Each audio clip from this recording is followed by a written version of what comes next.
brother and I have been going to Disney for as long as I can remember. We've met and interacted with so many fun characters over the years. We've ridden some amazing rides and we've had a lot of fun along the way. We've seen the old, and we've experienced the brand new. After 14 trips, we're ready to share everything we've learned with you. Disney, for kids, by kids. Welcome to DisforKids.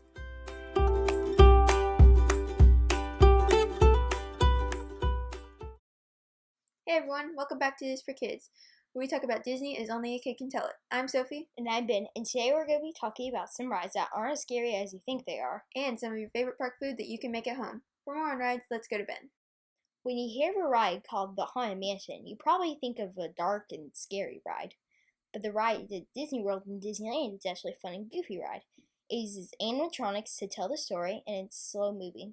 It has an interactive line, and it uses many effects. It does have some scary scenes, including the stretching room. Make sure to look down when the lights go out.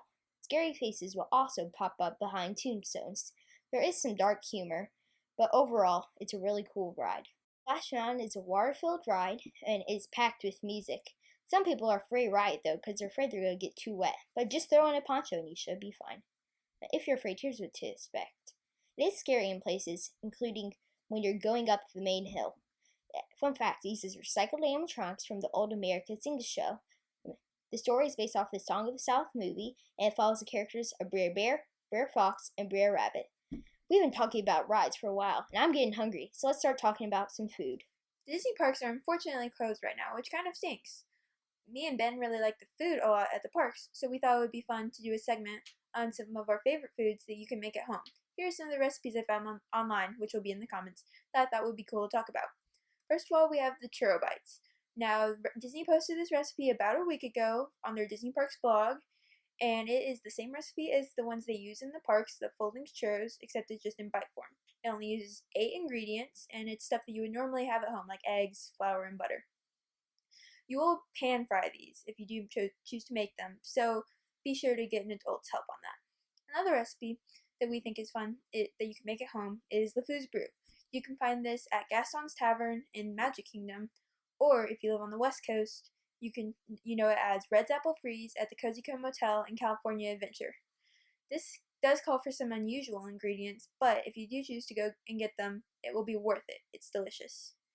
And then our third recipe is the Dole Whip. Now, I tried this for myself a few days ago, and it was really easy and really delicious. It's the same recipe that you can get at Aloha Isle in Magic Kingdom or Sunshine Tree Terrace, and it only uses 3 ingredients: vanilla ice cream, frozen pineapple chunks, and pineapple juice. All you do is blend it together, and boom, you have a Dole Whip. Now, a few other recipes that you can make at home are Gaston Cinnamon Roll, which is at Gaston's Tavern in Magic Kingdom, the Nutella Pop-Tarts from Woody's Lunchbox in Hollywood Studios, or you can buy the Mickey ice cream bars you can get all over the parks at your local supermarket. So for more on restaurants, let's go to Ben. Disney World has many fun restaurants. Some of them have really fun themes and food. These are some restaurants I suggest eating at. Sci-Fi Dine-In Theater.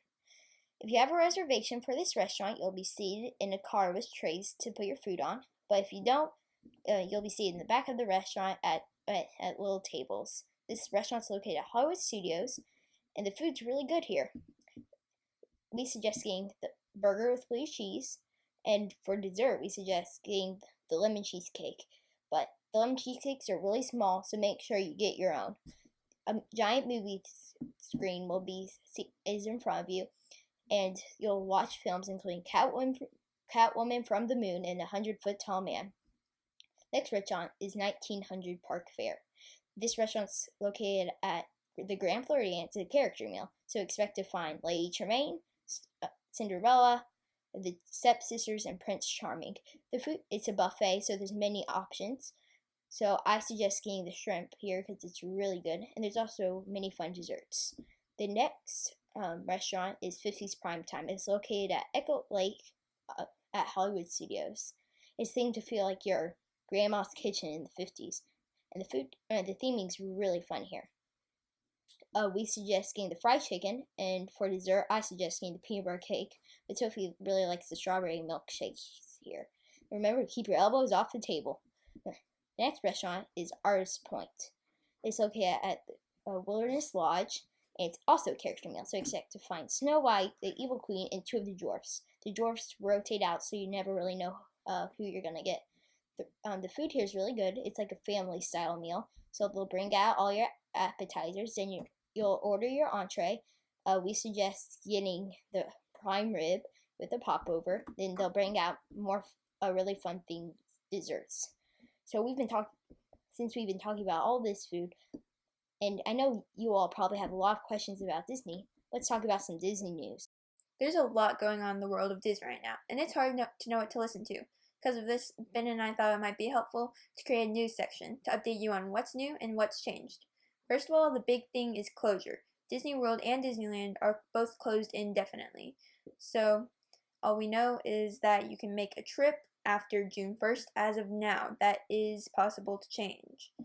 So if you had a trip planned during this closure period like us, there are special offers available to you, so talk to our friends at Magical Memories Tours and Travels for help with that. There's also some movie changes. Mulan was supposed to release March 27th, but as we all know, that did not happen. It has been pushed back to July 24th of this year. We were actually thinking it might be on Disney Plus, but no such luck. It's going to be released in theaters this summer. Also, Jungle Cruise was supposed to be on July 24th, but like we just said, Mulan has been pushed to that, so Jungle Cruise has been moved an entire year to July 30th, 2021. Also, if you're like me, you really like Marvel movies, and you were excited for this new Black Widow movie coming out May 1st. Unfortunately, that's been pushed back 6 months to November 6th. So with all this talk about movies, let's move to TV shows. Everyone's stuck at home right now, and if you're like us, you're getting tired of the same old shows over and over again. So we thought it might be fun to compile a list of our favorite original shows that are on Disney Plus, since a lot of people are looking for new stuff. So our 5th favorite is Forky Asks a Question. This isn't a TV show, but it is a short series with about 8 to 10 episodes, and it has its ups and downs, but overall it's pretty fun and cute. Some of our favorites are What is a Computer, What is Love, and What is a Friend. Our 4th favorite is another short series, the Spark short series.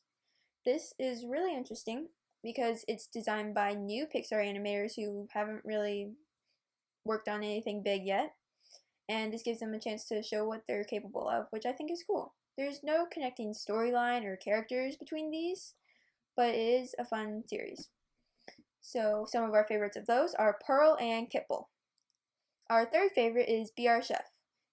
If you're like us, you love Disney and you love cooking shows, and Disney sort of combined this, and it's really cool. So this came out a few weeks ago, and there's 4 episodes to date. So it's a family cooking competition that has Disney-inspired challenges, and it's really cool to watch. And our 2nd favorite is The Mandalorian. Most of you have probably seen this or at least heard about it, but we had to mention it because we really like this show. We love Star Wars movies, and this is kind of an expanded version of that. And it has really interesting storyline and some really cool characters like Baby Yoda. It's fun to watch, and it's an overall really good show. Our number 1 favorite is The Imagineering Story. The Imagineering Story debuted with Disney Plus, and we've been watching it since then.